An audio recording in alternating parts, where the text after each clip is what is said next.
महाराष्ट्र विधिमंडळाच्या हिवाळी अधिवेशनाचा आज 14 डिसेंबर 2025 रोजी समारोप झाला।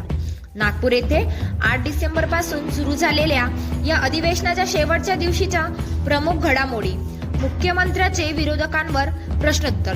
मुख्यमंत्री देवेंद्र फडणवीस यांनी विधानसभेत अंतिम आठवडा प्रस्तावावरील चर्चेला उत्तर देताना विरोधकांवर जोरदार टीका केली।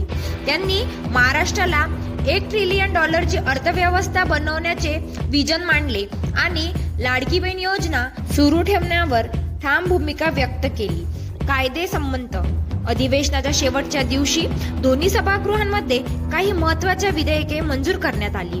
महाराष्ट्र मुद्रांक शुल्क दुसरी सुधारणा विधेयक 2025 सामान्य नागरिकांना मुद्रांक शुल्कासंबंधी वादात दिलासा देण्यासाठी हे विधेयक मंजूर करण्यात आले।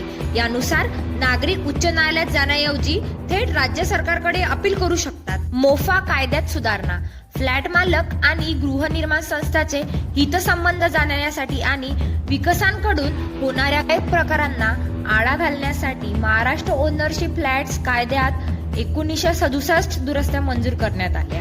विरोधकांचा सरकारवर हल्लाबोल, अधिवेशनाच्या शेवटच्या दिवसाच्या पूर्वसंध्येला आणि कामकाज दरम्यान विरोधकांनी शेतकरी, भ्रष्टाचार आणि महिलांवर अत्याचारासह विविध मुद्द्यांवर सरकारवर जोरदार टीका केली।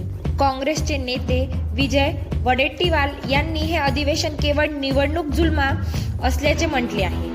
पोषण आहारासारख्या महत्त्वाच्या मुद्द्यांवर ठोस काहीच निष्पन्न झाले नाही, अशी टीका केली।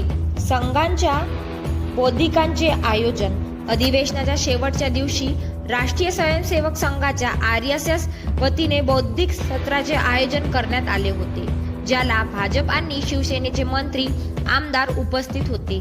मात्र राष्ट्रवादी काँग्रेसचे आमदार आणि मंत्री गैरहजर राहिले। अधिवेशनादरम्यान विरोधकांनी सभागृहात गोंधळ घालण्याच्याही घटना घडल्या, ज्यावर मुख्यमंत्र्यांनी संताप व्यक्त केला। RS न्यूज सक्षम महाराष्ट्रकरिता नागपूर येथून मुख्य संपादक राजू शिवणकर सोबत खुशी रायगवार।